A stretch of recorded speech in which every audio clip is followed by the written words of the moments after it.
Hello, YouTube. The S&P 500 remains on track with 2008 over here on the left-hand side and 2022 over here on the right-hand side. The reason why we continue to use 2008 versus 2022 as a template because, frankly, it just is working out like a charm.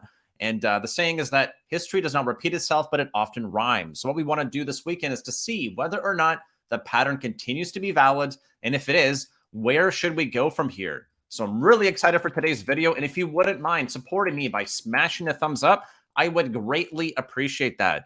We really thank you for your support, and it really goes a long way to keep us motivated to keep doing these videos. All right, so what I want to do today is really just pick up where we left off last week. And what I want to make clear is that I'm not saying that the current fundamental backdrop is the same as 2008. What I'm talking about is that the pattern looks the same. So whether or not we agree with whether or not 2008 and 2022 are repeating, there are similarities. And what we're looking for is a template or a guide. We're not looking for a Bible. We're not looking for the gospel. We're looking for, well, what should we expect? And if you remember from the last couple of weekend videos, notably the last 6, I was talking about how I'm looking for progressively weekly higher highs. In 2022, so far off of our October low, we got 1, 2, 3, 4, 5, and now 6. We got exactly what I was looking for. So if we have 6 so far and we're over here in 2008, we notice we got 1, 2, 3, 4, 5, 6, 7, 8. And then we get a slightly lower high, 2 more highs, and then we dump down, which means that as of right now, if we're repeating exactly, which I think that we're close, I'm not sure it's going to be exact. We're due for 2 more weekly higher highs, then a bearish engulfing candle, then an exhaustion higher, and then we go down. So what exactly could cause this? What we're going to focus on is going to be outlining this current pink box, what could cause us to go higher, what could cause us to go lower, and then ultimately where we're going to battle for this dead cat bounce going into early next year.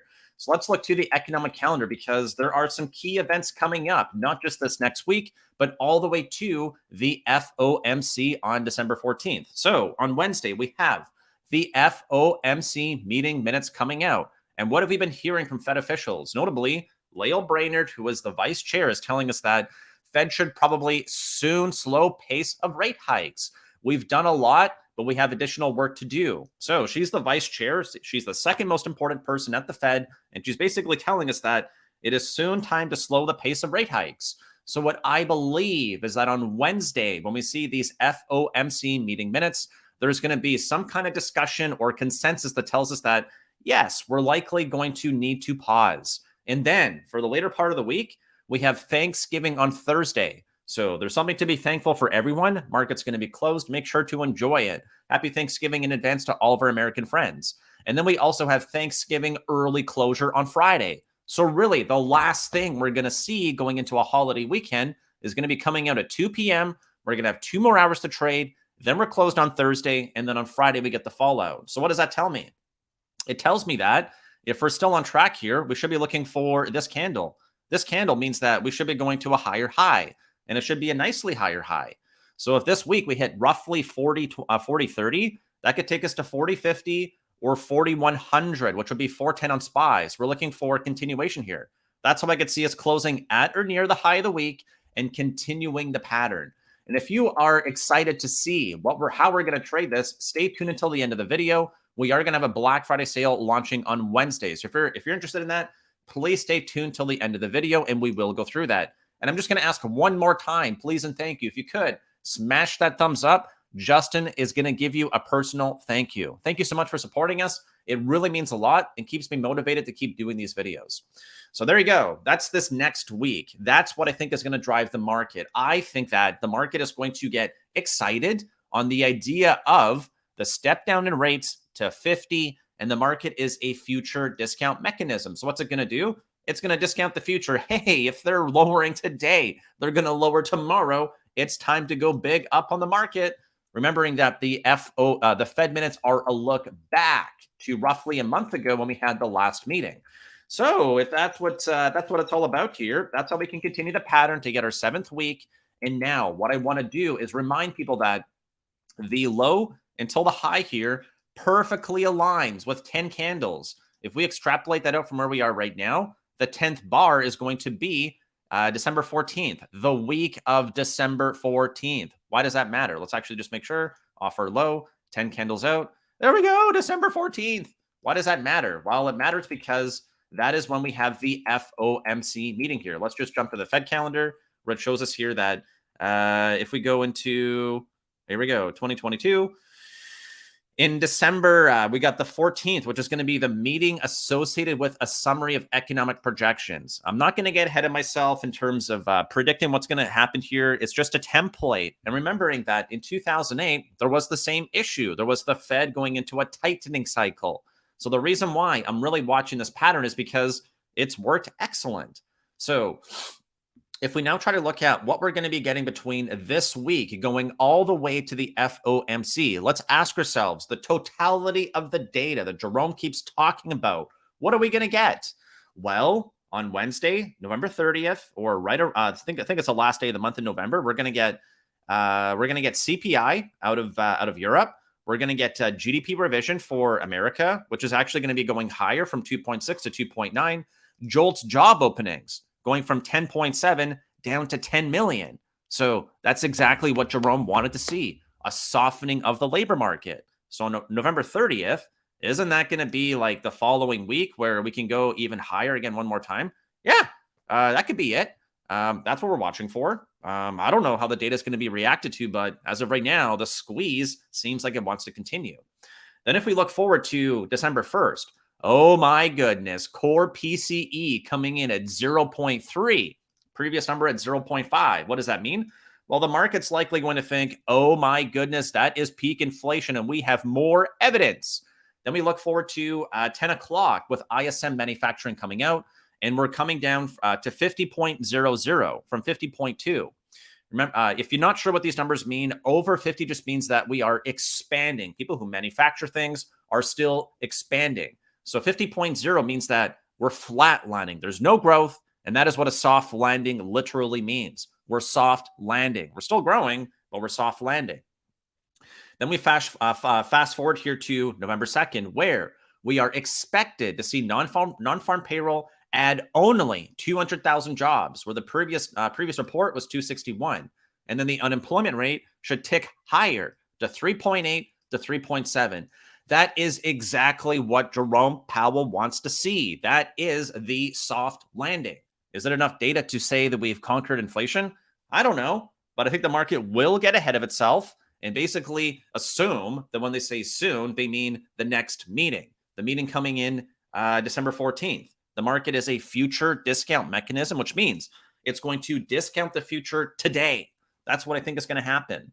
We look forward to the last number here. We're going to have PPI. We don't have an estimate yet, but then we got that FOMC meeting where we're going to get economic projections, the statement, the interest rate decision, and the press conference.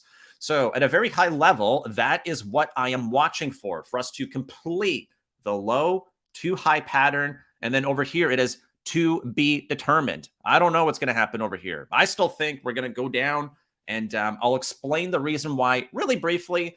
But what I'm really focused on is going to be whether or not we can complete this part of the move from the low to the high. Basically just meaning, can we test this 50 MA here? So if you understand everything that I've laid out, I now want to talk about what could happen here for us to go down and then dead cat bounce back up. But we're going to defer a larger discussion on this portion for future videos, because right now we're really just focused on the pink box. So let's just fast forward here. Here we go. So what's really important for me is when I look to when we're going to meet in 2023. So right now, let's just make sure we understand the context. Right now, we're expecting December. So December, we're expecting 50 basis points. So 50 BPs. And then in January, again, the consensus is that we're going to be getting, I can't draw. So hopefully you guys can read this. January, we're expecting 25. So ask yourself, what would the market do if in January we get 25 and in December we get 50? Well, let's look at the calendar. Why? Well, because January does not have the asterisks. There is no summary of economic projections, which means we're just going to have the interest rate decision and we're going to have Jerome Powell speak. So if they downshift from 75 right now to 50 in December to 25 in January, that is what I think could cause us to get that leg up. And then in March 16th specifically, we have another asterisk here, which means that'll be when the Fed is going to either tell us their summary of economic projections needs to be revised even higher, which is what Lael Brainerd is still saying here. So I think the market's going to discount.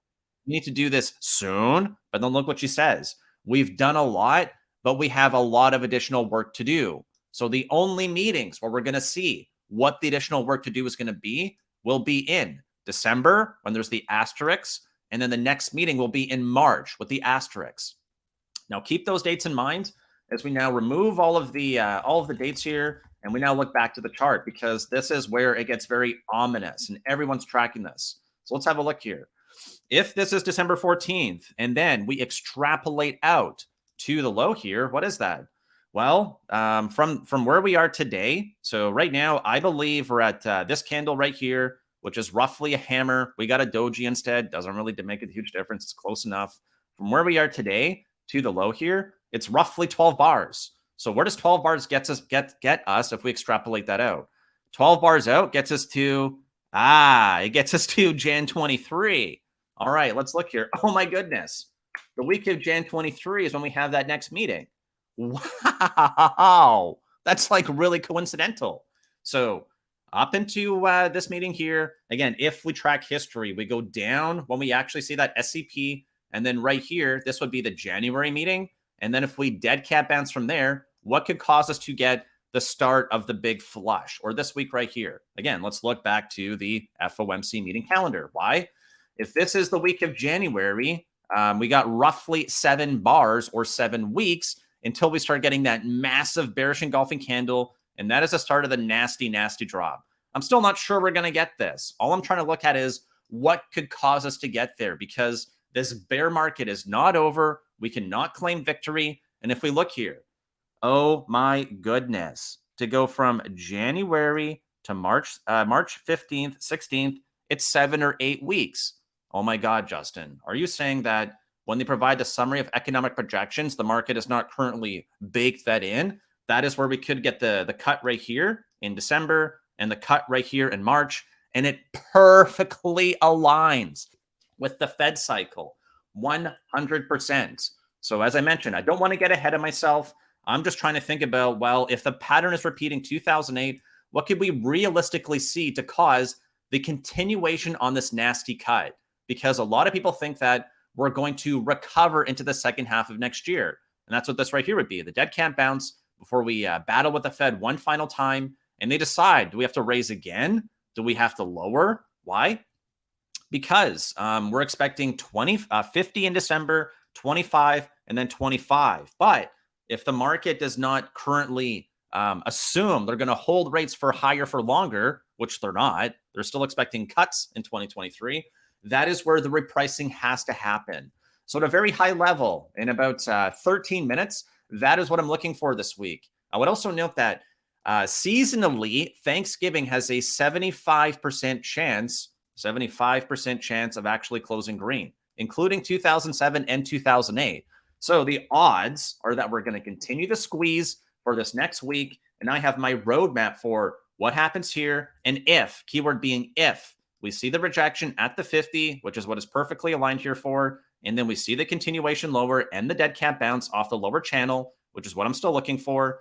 That is our final test. We will be below the 200 weekly, which is currently at 36.32, just like we were in 2008. We're below the 200 in May. Then we dead cat bounce to roughly test the 200, and we start the waterfall.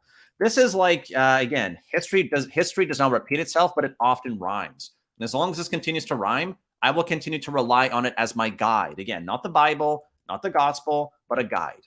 All right, let's move forward a little bit here, and just to provide a little bit more evidence. So here we see that Bullard is telling us that even dovish assumptions about the state of the monetary policy warrant further rate increases. So kumbaya, time to sing and dance, because we're gonna start raising slower, but it might be a little bit premature. We kick the can down to next year, where we find out that even the doves, including Lael Brainerd and Williams, are going to tell us that actually we got to keep hiking. They just told us. I think the market's going to latch onto the first part, though. This is also really important for me. New York Fed, this came out on the 14th. Expected inflation 1 year from now from now rises to 5.9 in October versus 5.9 in September. What does that mean? They're expecting higher inflation at 5.9. So what do they need to do? Probably raise rates even higher. And what did James Bullard tell us? Well, he told us again, not that he's the guard dog, right? He's the bulldog. He said, I want 5, maybe 5.25%, but he also teased out the 5 to 7%. And what does that mean? Look at the number here, 5.9. Where is that? It's in between 5 and 7. So very simple way of thinking about inflation, if we're going to conquer it, is that inflation's coming all the way up and it's starting to curl back down, but interest rates are not quite high enough. So interest rates have risen to about 4. So if they're going to hold these flat, what inflation needs to do is to come down and reject off this area so that the interest rate is actually higher than inflation to drag it down. So if they're expecting 5.9 into next year from 1 year from today, we need to probably go higher, where inflation has to come down faster and surprise us. The Fed is telling us they're expecting this. That is a preview for the summary of economic projections, in my opinion. Moving forward here to the VIX, we also note that this is the period where the VIX is perfectly tracking where we are versus where we're going to go if we're repeating 2008. The blue line's 2008, the white line is 2022. And Mott Capital, thank you very much for sharing this on Twitter. Very much appreciated. All right, so now let's look at a couple of charts. Then we'll talk about our Black Friday sale. And then it's time to enjoy the rest of the week because it is Thanksgiving. Let's go forward, look at a couple more charts, and then that's going to be it. One more thing I want to point out, I actually forgot until right now, is let's actually look at SPY. Then I want to look at Bitcoin too. So looking here to SPY, let's just remember where we're coming from. Where we're coming from is an area where we have an all-time high in 2018, 2020, and right now we're battling for that same area over here. This should be strong resistance. There's likely going to need to be a push-pull over this area. We've now poked over it. Let's see if we can claim it.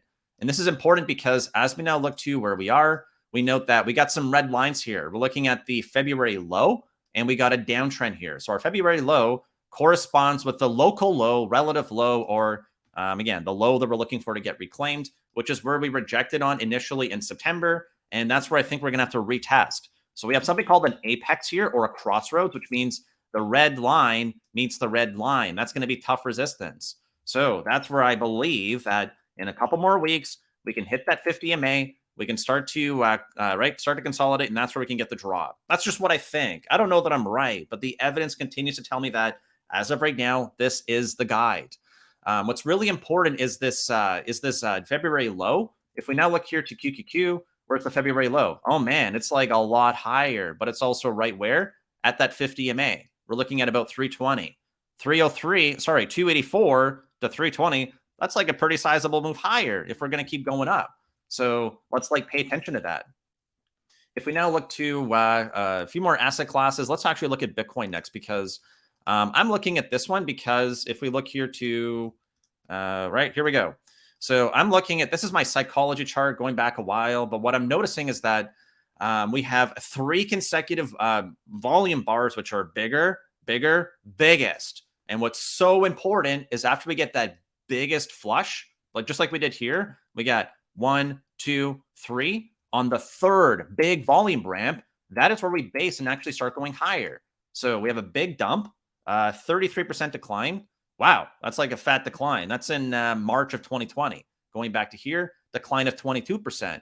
We violated the green line or the uptrend, then we form a green week. So the green week is followed by 1, 2, 3, 4, 5, 6. When we get over the 50 MA, then we rocket higher. And as of right now, again, not that this is confirmed or a guarantee, but the riskiest asset, which right now is having continued fallout, is green on the week by 2%. It is staging a higher low, just like it did over here. So the riskiest asset is still telling me that, hey, there might be some room for us to move higher. So if Bitcoin can go up, why can't the NASDAQ? Why can't SPY? If we now keep in mind the February low, it is going to be all about tech. Let's look at S&P. Then we're going to look at a couple of ETFs, and then we're going to move forward. We're going to skip the dollar and treasuries this week because, frankly, they're just not as important. Not unimportant, just less important. So looking back here to our low in February, the S&P is going to have to battle with that area, which is roughly its 50 MA. So keep the February low in mind and keep the 50 MA in mind because we want to understand whether or not there is actually other strength under the surface for the market. Let's now look at all these individual ETFs. All right, there's our Feb low for the Dow. We're over it. And we got 2 consecutive closes over the 50 MA, which is what? Short-term momentum. We're also going to break our downtrend here. That looks pretty bullish to me. This could drag us higher. Looking at IWM, it's battling for its February low right now, which means 2,000 stocks, small cap stocks, are actually battling for their February and Jan low, but also their 50 MA. These appear like they want to at least try to go higher. If we now look here to RSP, we have our low for what is this one here? That's February. There's our 50 MA, which means equal weight S&P 500 is stronger. Why? Tech is the laggard. We've gone over this multiple times on the weekend videos. New York Stock Exchange, I believe there's, I don't know, like I think 2,000 stocks in this one too. There's our Feb low. There's our 50 MA. It's a lot closer to testing it than the S&P 500. So now let's look forward to, we're going to skip XLK, same as basically QQQ, just different weighting. ARC, down a nice 9.5%. And I don't really care about this one. We're just going to move forward. It's still respecting my psychology pattern. And I have that chart on Twitter if you want to learn more. It's in the description and in the top comment. XLV, well, it's way above its February low. It's got 2 consecutive weekly closes back above the 50 MA as well. Looks bullish. Looks like it might want to have continuation. XLF, well, we're back above the February low, and we got 1 week back above the 50 MA, and now 1 back below. It's digesting that 50 MA. It looks like it might want to go higher though. And then finally, XLE, way over the 50, battling for highs. Let's see what can happen here. And with that said, the last thing I want to review is just that if you're wondering what happens after we sign off YouTube, or how we take all of this information to develop a strategy, what we do with individual tickers, or how we take the notes from the weekend and compile them into a specific trade strategy, you might want to click on the link in the description and come back and revisit on Wednesday. We're going to have a Black Friday sale launching with up to 50% off. So if you want to come trade with me, Justin from YouTube, click on the link in the description, or wait until we officially announce this at the market close on Wednesday with that video going into Thanksgiving. So with that said, thank you so much for watching. And if you haven't yet, I would really appreciate if you could smash that thumbs up. I wish you all the best of luck this week. I look forward to providing you an update on Monday. And thank you so much for watching. Happy weekend.